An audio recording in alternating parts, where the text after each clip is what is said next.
A 12-year-old girl raised her hand to solve a math problem, and her teacher laughed in her face. What she did next left the entire classroom speechless. 12-year-old Naomi Ellison sat in the third row, second seat from the window, arms folded, eyes locked on the equation glowing in dry erase marker at the front of the room. It was algebra, advanced stuff, way beyond the regular curriculum. But Naomi liked the way numbers made sense when the rest of life didn't. The classroom wasn't loud, not exactly, but there was a steady rhythm of chatter, the kind that made it easy to slip into the background unnoticed. That's how Naomi usually operated at Clearwater Middle in Boise, Idaho. Keep your head down. Finish your work. Don't make waves. But today, something shifted. Mr. Redford, a tall, grey-haired man with a permanent smirk and sleeves always rolled to the elbow, turned from the board and faced the class. "All right," he said, tapping the cap of his marker on his palm. "If anyone can solve this, I'll call you the next Einstein." The class laughed. A couple kids rolled their eyes. Most looked down at their notebooks. Naomi's fingers twitched. She stared at the numbers again. Her brain was working the steps in silence. Then, slowly, she lifted her hand. Mr. Redford blinked once. "Ellison?" He said her name like it surprised him. Like maybe he'd forgotten she was even there. "You want to take a shot at it?" Naomi nodded, her voice caught somewhere behind her ribs. "Oh," he said, smiling now. "Well, this one's impossible. Let's not waste time." A few students snorted. A boy near the back let out a high-pitched fake laugh. Naomi's cheeks burned. She didn't lower her hand. She just looked at Mr. Redford, eyes steady, quiet, but unmoving. He waved a hand. "It's fine. Let's move on." But it wasn't fine. Naomi let her hand drop, slowly, carefully, like folding in a wing. The moment passed, but something stayed inside her. Not anger exactly, not even shame. Just something that needed air. Mr. Redford scribbled the next problem up, speaking too fast. The rest of the class followed along.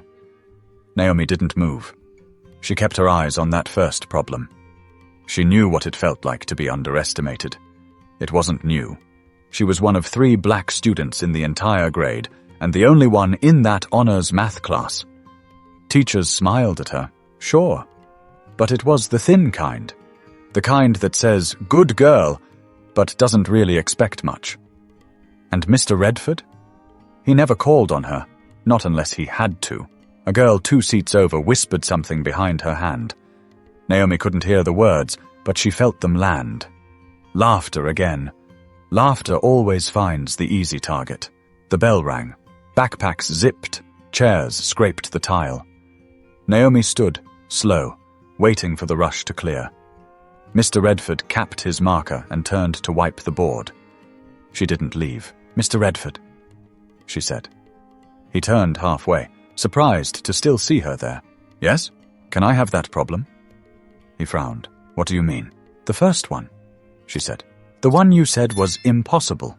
He looked at her a long second, then reached into the tray below the board and handed her a folded sheet. "I mean, sure. Knock yourself out," he said, like it was a joke. Like there wasn't a chance in the world she'd come back with an answer.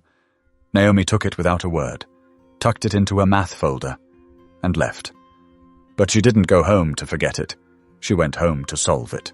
Naomi walked the 2 blocks home like she always did, past the little gas station with the crooked sign and the laundromat where the machines always smelled like burnt dryer sheets.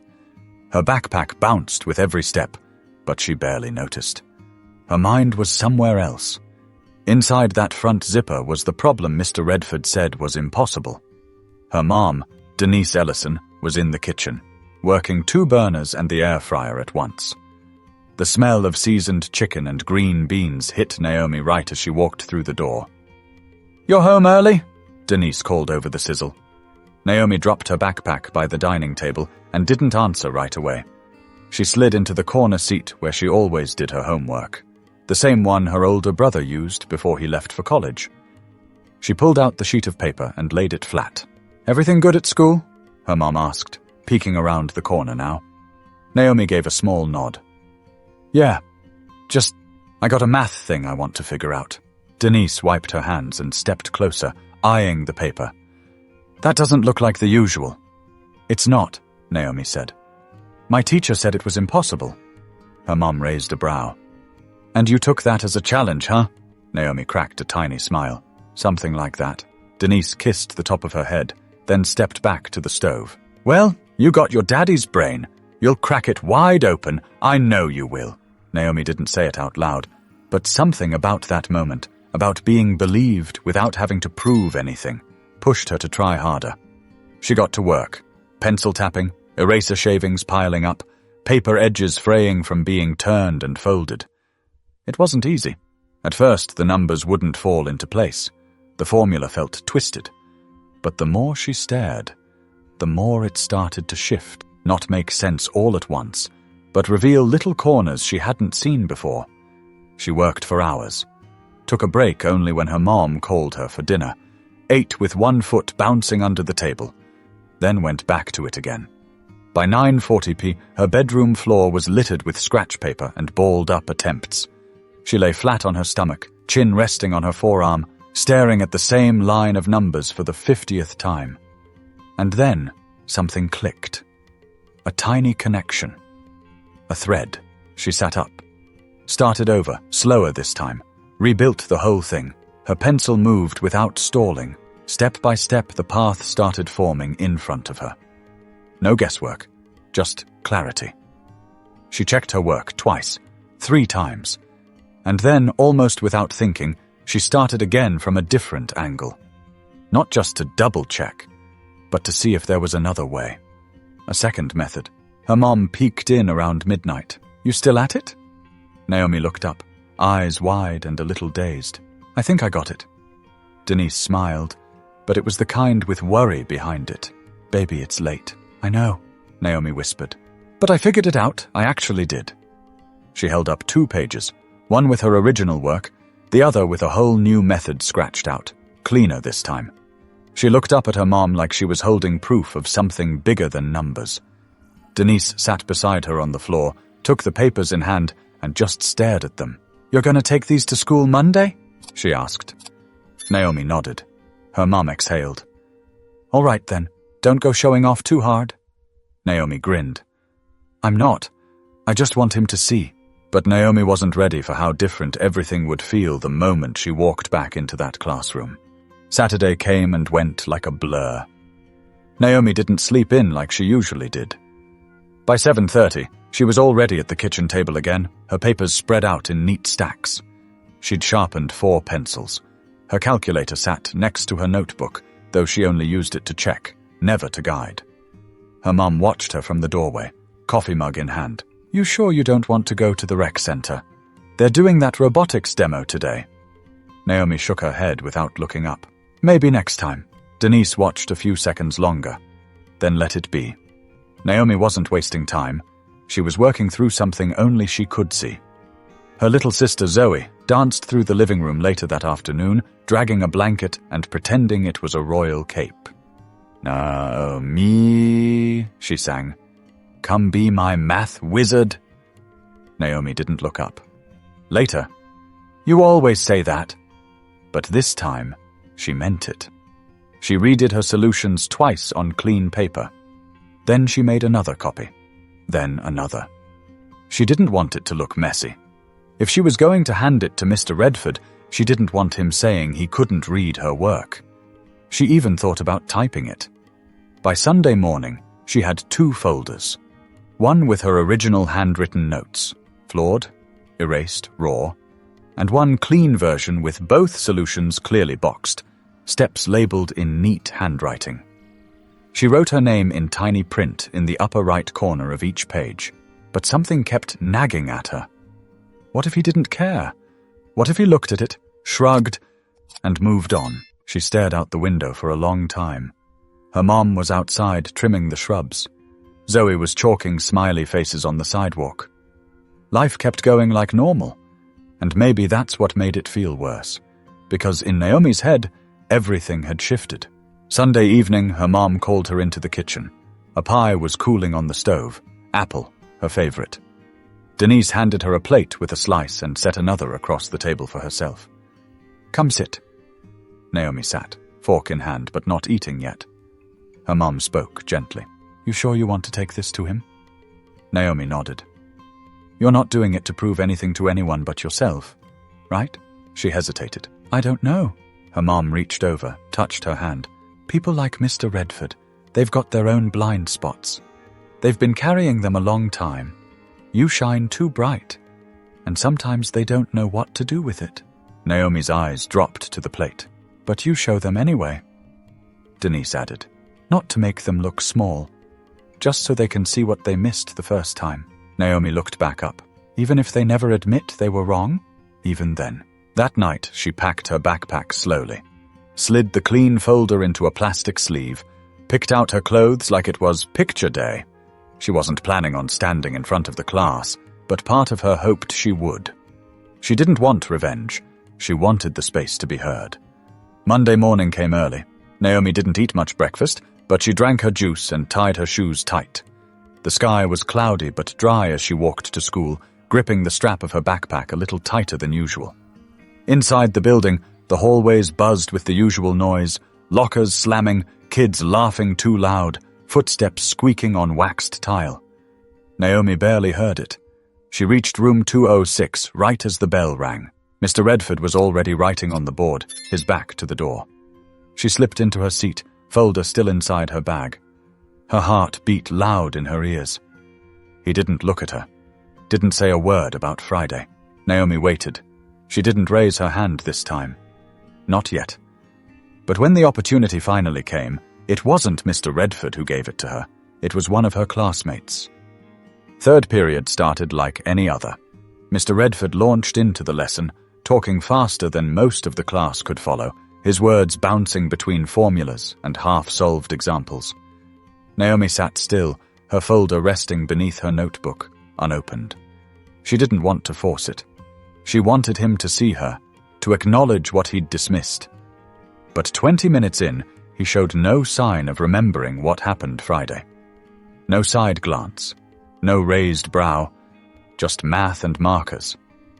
Then something unexpected happened. A hand went up. Not hers. It was Joshua Levine, one of the louder kids in the class. He played soccer and made everything into a joke. But today, he looked confused. Mr. Redford?" he asked. "Can we go back to that problem from last week? The hard one?" Redford paused, marker in midair. "Which one?" "The one you said nobody could solve." A murmur rolled across the classroom. Heads turned. A couple kids chuckled. Redford shook his head. "That one wasn't really meant to be solved. It was just for show." "But what if someone did?" Josh asked, glancing sideways. That's when Naomi felt it. Half a dozen eyes sliding toward her. She didn't move. Her hand didn't rise. Not yet. Mr. Redford laughed a little. "Well, then I guess they'd be smarter than me." The room went quiet. Naomi pulled the folder from her bag, slow and deliberate. Her hands didn't shake. Not this time. She raised her hand. High, straight, confident. Redford hesitated. His gaze met hers, and for a second the air felt heavy. "You want to take a stab at it now?" he asked. Naomi didn't say a word. She stood and walked to the front of the class, folder in hand. No one whispered. No one laughed. She opened the folder and laid the papers on the desk. Then she picked up a clean black marker and turned to the board. The equation was still faintly visible beneath the new writing. She erased the fresh problem with one swipe and rewrote the original. Naomi turned back. "There are 2 ways to solve it. I wrote them both out if you want to check later." Redford blinked. He took a step back, gesturing for her to go ahead. She didn't look at him again. Naomi faced the board and started explaining. Her voice wasn't loud, but it carried. Clear. Steady. She moved through the first method, labeling each step as she went. She paused to ask, "Everyone following so far?" No one answered. So she continued. Every number landed where it belonged. Every sign pointed in the right direction. She boxed the answer, then stepped to the side. "That's the first way." Then she flipped the page and started again. "This method's longer, But it works if you don't remember how to factor. Her tone didn't change. She wasn't showing off. She was teaching. When she finished, she capped the marker, walked back to her desk, and sat down. Silence. Then, "Dang," Josh muttered. A girl in the front whispered, "She really did it." And from the back, someone clapped. One clap. Then a few more. It wasn't a standing ovation. But it was real. Mr. Redford stepped forward, picked up her pages and scanned them. He didn't speak right away, but when he did, his voice was quieter. "Well, looks like I was wrong." Naomi met his eyes for the first time since Friday. "Yeah," she said, "you were." But what happened after class would show her that solving the problem was only half the story. How people reacted to it was the rest. When the bell rang, the class didn't jump up like they usually did. There was a beat of hesitation, like no one wanted to be the first to move. Naomi calmly placed her folder back into her backpack, zipped it up, and stood. As she walked toward the door, Josh leaned toward her. "Hey, that was sick. Seriously."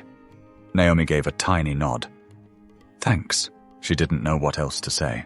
Outside in the hallway, footsteps bounced off the lockers and voices echoed down the corridors. But Naomi barely noticed. She felt different walking through the crowd. Not taller exactly, but steadier, like she was no longer trying to shrink herself. She rounded the corner, heading toward her locker, when she heard her name. "Naomi!" It was Camille Dorsey, one of the popular girls. Pretty, loud, always at the center of something. Camille jogged up beside her. "Yo, you actually solved that problem?" Naomi gave a quiet, "Yeah, that was crazy. Like, even Mr. Redford looked shook." Naomi shrugged. "It wasn't impossible." Camille laughed, flipping her braid over one shoulder. "Girl, you made that man eat his own words." That was boss. More footsteps. A few other kids lingered nearby, looking at Naomi differently. Not mocking, not ignoring, just watching. One boy muttered, "I didn't even get the first step." "Same," said another. Naomi didn't smile. But she didn't lower her eyes either. She just opened her locker and began switching books like she always did. Down the hallway, Mr. Redford walked by, carrying a stack of papers. He glanced at Naomi, then kept going. No nod. No good job. Just a straight face and fast steps. At lunch, she sat at her usual table near the back. She was halfway through her sandwich when Principal Marcia Linwood appeared beside her. "Naomi, do you have a second?" Naomi blinked. Sure." She followed Principal Linwood to the front office, where the assistant principal and one of the counselors were waiting. Linwood gestured for her to sit. "We heard about this morning," she said, smiling. "Your math teacher shared your work with us." Naomi sat straighter. "Oh," the counselor, Mr. Patel, leaned forward. "We'd like to nominate you for the Regional Math Showcase next month. It's a weekend event in Spokane. It brings together the top middle school students from around the area." Naomi blinked again. "Wait, really?" Linwood nodded. "We think you'd represent Clearwater well." Naomi's stomach did a slow turn. This wasn't what she expected. All she'd wanted was to prove Mr. Redford wrong. Now there were other people watching. People who believed her. Can I talk to my mom about it first?" "Of course," Mr. Patel said. "We'll send the info home today." As Naomi walked back to the cafeteria, her legs felt strangely light. Excited, but also unsure. Because now it wasn't just about one problem. Now she was visible. That afternoon, during last period, her teacher, Miss Barlow, who taught language arts, paused mid-lesson to say, "Naomi, I heard what you did in math class. That's impressive work." Half the class turned to look at her. Naomi didn't say anything. She just gave a quiet nod. When the final bell rang and she stepped outside, her mom was waiting in the car. "How'd it go?" Denise asked as Naomi buckled her seatbelt. Naomi handed her the showcase flyer. "They want me to go to Spokane next month." Her mom read it slowly, then looked at her. "You serious?" Naomi nodded. "Well," Denise said, starting the car. "Seems like that impossible problem did more than just get solved." But the truth was, the hardest part still wasn't the math. It was facing the people who had never expected her to win in the first place. The next morning, Naomi walked into room 206 like any other day. Same desk, same notebook, same scratch in the seat that snagged her sweater sleeve if she wasn't careful, but the atmosphere was off. Not tense, just different. Kids who had never said more than 2 words to her before were suddenly watching her out of the corners of their eyes. One girl leaned over and whispered something to her friend. Naomi couldn't hear it, but the way they looked back at her said enough. Mr. Redford came in just before the bell. He didn't say good morning. He didn't ask if anyone had questions. He jumped straight into a new lesson like Friday and Monday hadn't happened at all. Naomi didn't expect a full apology, but something, anything, might have meant he saw her differently now. But he never mentioned the problem, or her solution, not even in passing. Instead, he handed out a worksheet, like nothing ever happened. Naomi sat quietly and worked through the problems, but her mind wandered, not because she didn't understand them, she did, but because the silence from Mr. Redford spoke louder than anything else in the room. After class, she waited again. Let the other kids file out. When it was just the 2 of them, she approached his desk. He looked up. Need something? Naomi hesitated, then pulled the folder from her bag. These are the original pages, from the weekend. You said I could bring them in. Redford took the folder, barely glanced at the top sheet. Thanks, he said flatly. I already showed the copies to the principal. That was it. No, well done. No, I was wrong. Just, thanks. Naomi waited, hoping he'd say more, but he was already stacking papers. She turned to leave. Naomi, she paused. Redford looked at her. You're very bright, but just be careful. Careful? He nodded once. Some kids don't take well to being shown up. Naomi didn't reply. She just left the room. Outside in the hallway, the words stuck to her. Not for what they meant, but for what they didn't. That afternoon, the counselor, Mr. Patel, called her in again. He'd spoken with her mom. She was approved for the trip to Spokane. Her registration was already submitted. I want to be clear, he told her. This isn't just about one problem. It's about how you think, how you reason. That's not something you can fake. Naomi nodded. But I also want you to know, he added, leaning forward slightly. You'll meet people at that event who've never had to fight to be seen. Don't let that throw you. She looked at him. I won't, he smiled. Good. That night at home, Naomi sat at the kitchen table again. Not with a problem, just with her thoughts. Her mom came over, tea in hand, and sat across from her. You okay? Naomi hesitated. I thought he'd say something. Redford? Yeah. I thought, after all that, he'd at least admit he was wrong.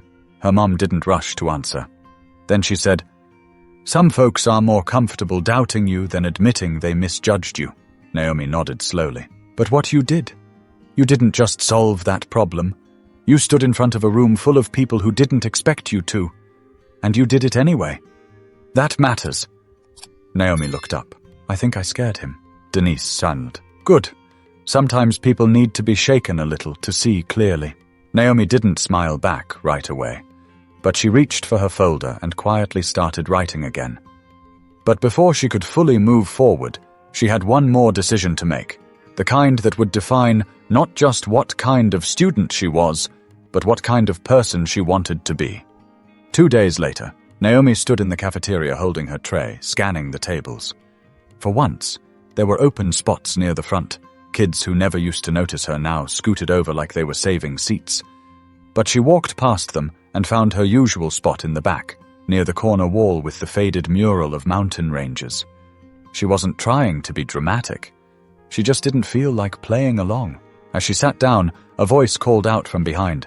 Yo, Naomi. It was Josh. He slid into the seat across from her, half-eaten apple in one hand. You're going to Spokane, right? Naomi nodded. That's wild. You nervous? A little. Josh shrugged. You shouldn't be. I mean, you smoked that problem. Twice. Naomi looked up. It wasn't about the problem. Josh raised an eyebrow. Then what was it? She thought for a second. It was about being allowed to try. Josh went quiet. He chewed his apple slower.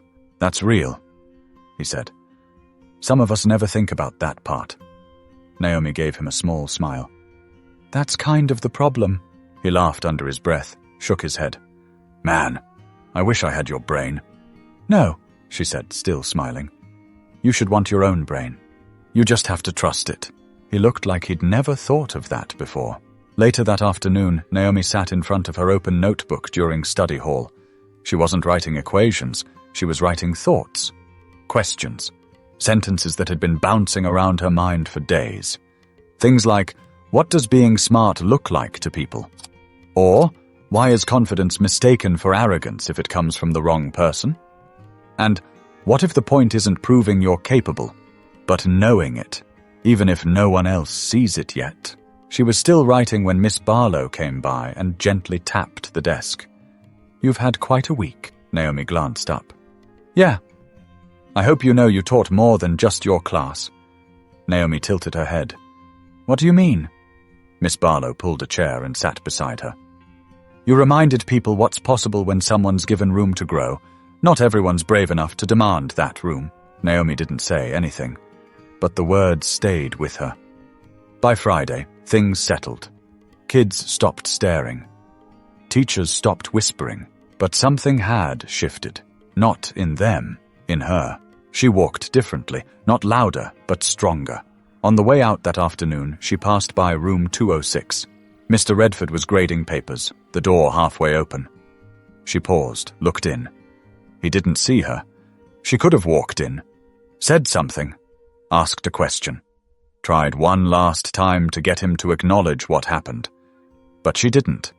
Not out of fear, because she didn't need his permission to believe in herself anymore.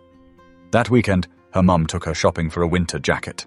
Spokane in February wasn't going to be kind. They found one on clearance, navy blue with a soft lining. Naomi tried it on and looked in the mirror for a while. Denise stood behind her. You ready? Naomi nodded. Yeah. That night, as they packed for the trip, Denise handed her a folded note. Don't open it till you're on the bus. The next morning, Naomi boarded with her backpack, coat zipped up, folder in hand. As the driver started the engine, she opened the note. It said, whatever room you walk into, walk like you belong. Because you do. She folded it back up and tucked it into her math folder. The bus pulled away from the curb, and Naomi looked out the window, not to watch what she was leaving behind, but to imagine what she might build next. Every child deserves to be seen for who they are, not who someone assumes they'll be. If you know someone like Naomi, believe in them before they prove themselves. And if you are someone like Naomi, don't wait for the world to validate you. Know your worth, carry it proudly, and teach them to see it. If this story moved you, make sure to subscribe. We've got more powerful stories coming.